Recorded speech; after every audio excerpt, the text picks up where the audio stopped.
Alright, ekelemi wawi bonale kuri nkasa onkwem site n'ụlọ ọrụ anyị nna m ana m asị nke onye chiri ya zero. Nwanna chọọ nnọọ data ka ị ga-evida. Chọta data ka ị ga-evida.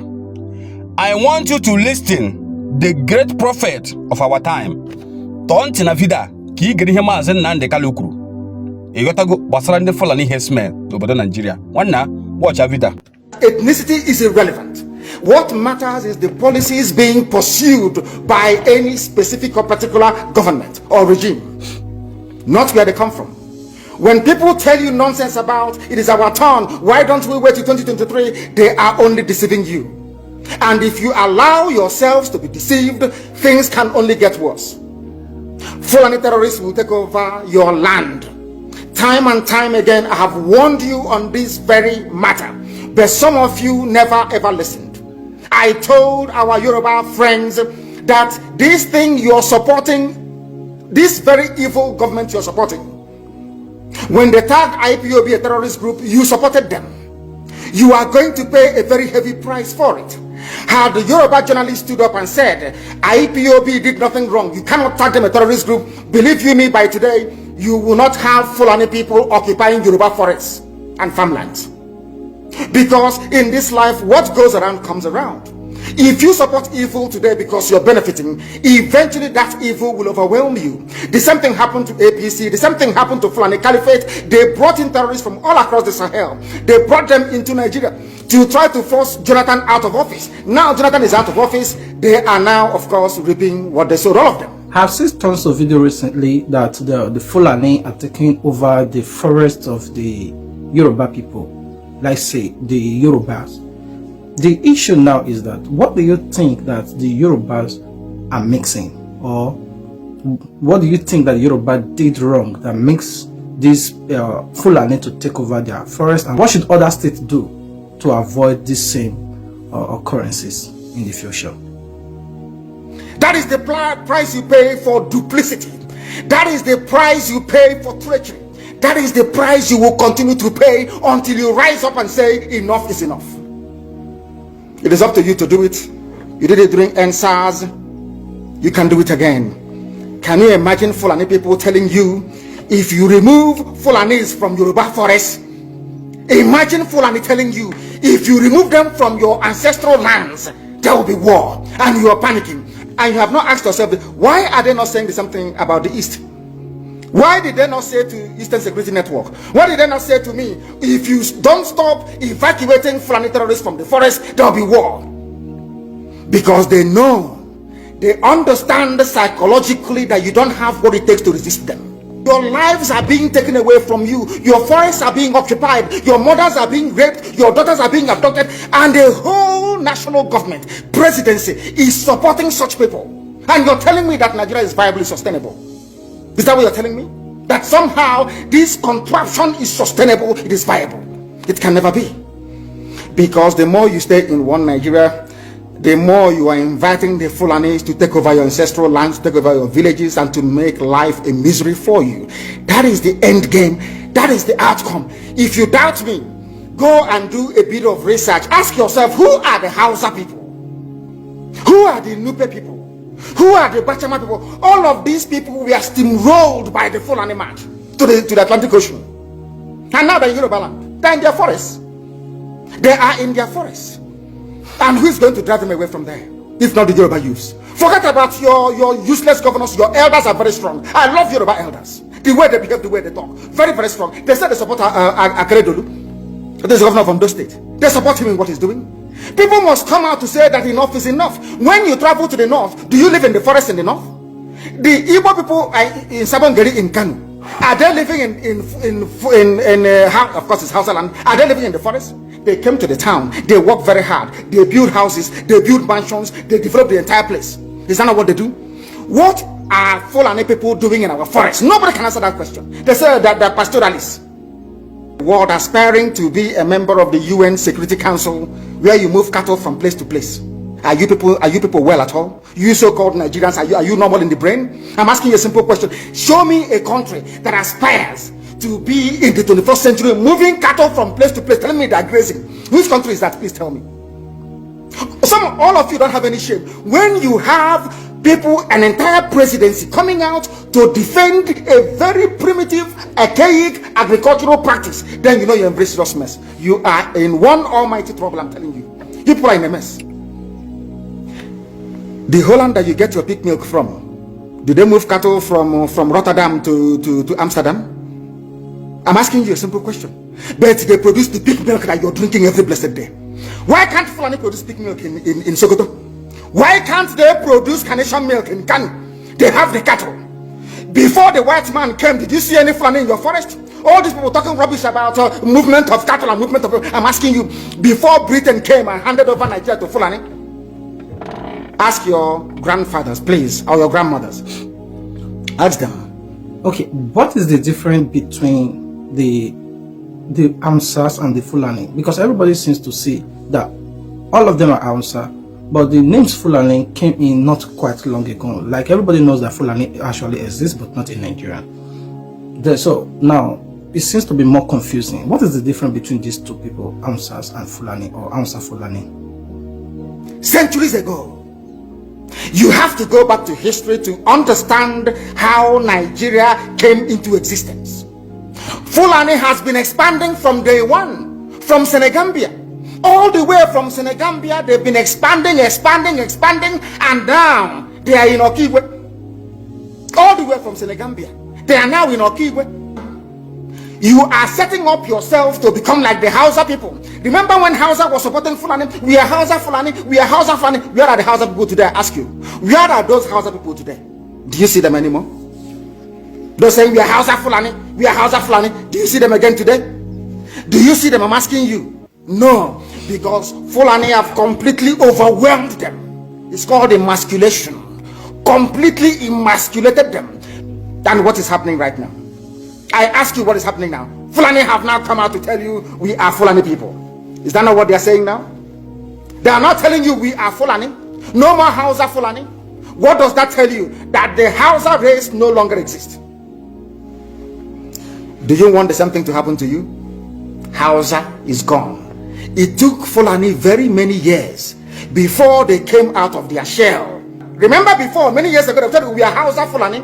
We are Hausa Fulani. Because that time their subjugation of the Hausa race hasn't been completed. Now they have completed it. Have they not completed it? Let's say a lot of people are saying that let's say not a lot of people, allegedly not all Igbo leaders are in support of this Biafra movement of 18, specifically those governments and majorly Wike. So what do you think about it? Like what is your plan over all this division? Like there's no unity amongst the elders, leaders who are supposed to join the movement of Biafra. Have they not completed it? In the East, they come to the East, I will tell you, oh, you want to be the president or vice? Yeah. They say, give us land for Ruga. They give them land. I saw Joseph Okado did that Lord Banta. They have taken it over in forever and ever. Give us land in your state. Hope of them prove to us that you are stood. You give us land in Olo. Hope of them will give them land in Olo. We can go and kill people in Obibo. We can kill for them. How many Fulani governors are prepared to kill bandits? I didn't say normal people. I'm talking about armed, dangerous bandits. How many Fulani governors? Go and read your newspapers, you will see it there. Fulani governors are negotiating with them, giving them arms, giving them vehicles, making sure that their life is no longer a misery. But see, they come down to the south. They tell you, give us land for Ruga. Go and kill your people to prove to us that you're one Nigerian. That was why Obi was talking rubbish. Was yesterday or 2 days ago. Supported by the BBC. The problem you people have in Nigeria is this. Your journalists, you see people, Punch newspaper, Tribune, Vanguard, and Nation, they are your second worst enemies. I'm telling you the truth. They can never ever be objective in their reportage. Never ever ever. That's why all of you are suffering. But you don't know it. They were the same people used to scuttle the NSAS protest. Of course, some of you went about looking for Indomie in warehouses. Only Fulani stooges can now emerge in the East. It took them very many years, nearly 50 years, to accomplish this very simple task. of making sure that everybody, be it Ohanese, be it Pandef, be it governor, anybody you're bringing out must come to the north to swear allegiance to the caliphate. All of them, ban on.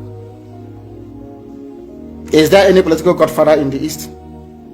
There is none. They all go to the north to go and swear allegiance to the Janjaweed. That is why our life is in a mess. That is why they can put somebody like Obiozon and make him the Ohanese President General in front of our eyes. In front of Korokoro. And what did they bribe? They gave money to BBC. They gave money to all Zoo newspapers. They started to trumpet Obiozon, Apex Group, Apex.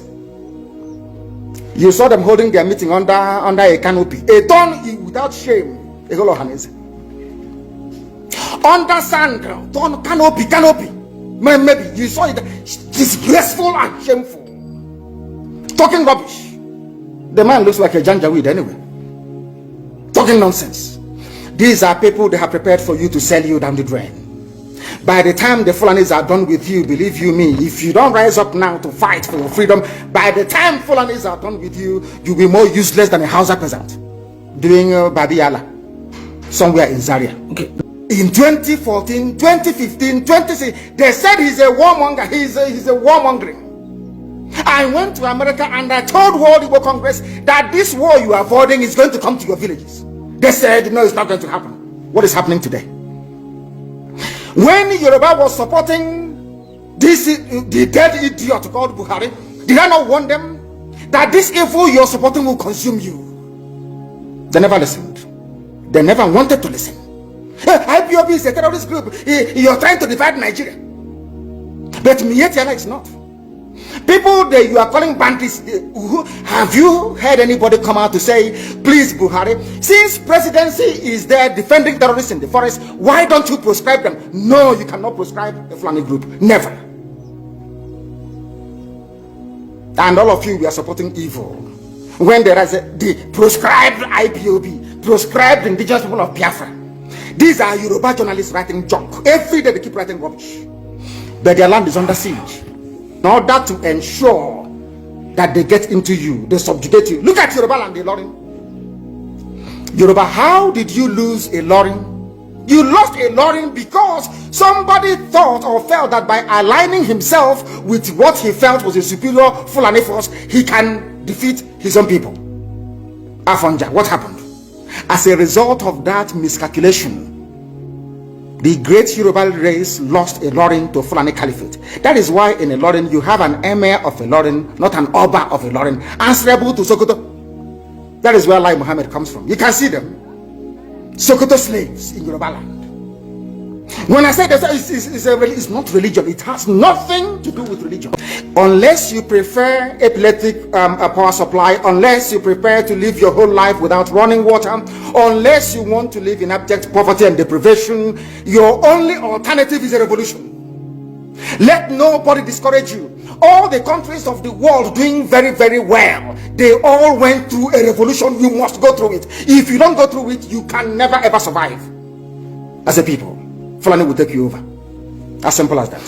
As a secular democratic government must be demolished. It must be demolished for you to survive. They have to be demolished. If you do not demolish them, your lives will end very, very miserably. I assure you. That is the future that awaits you.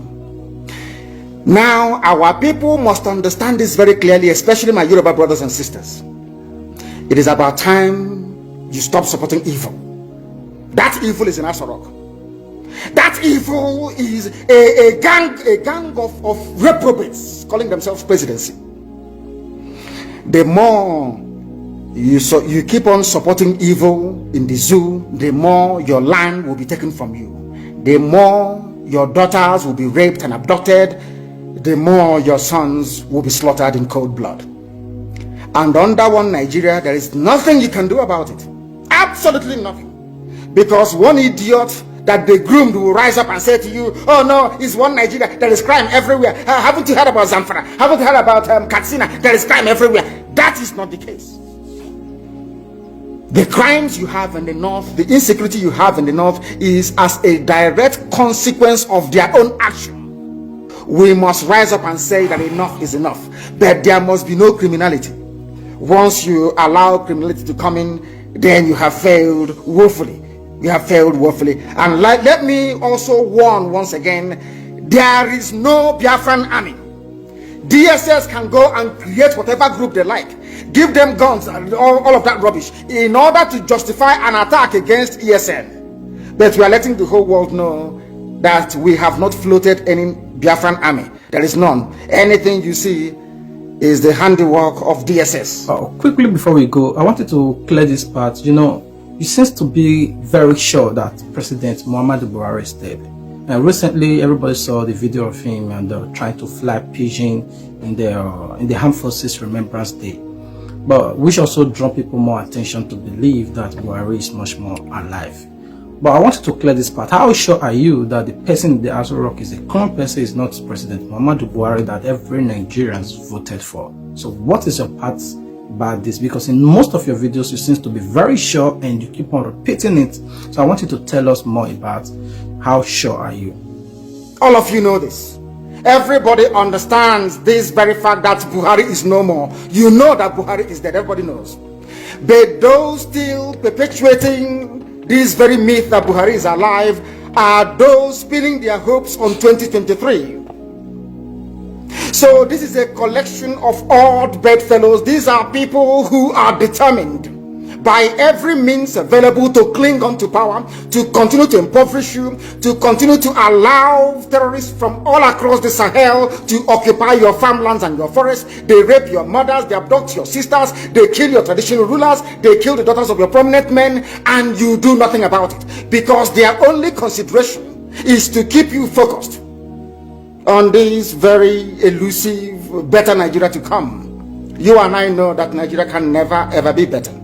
We know that very well. The whole world understands that Nigeria can never ever be better. Why are you pinning your hopes on it?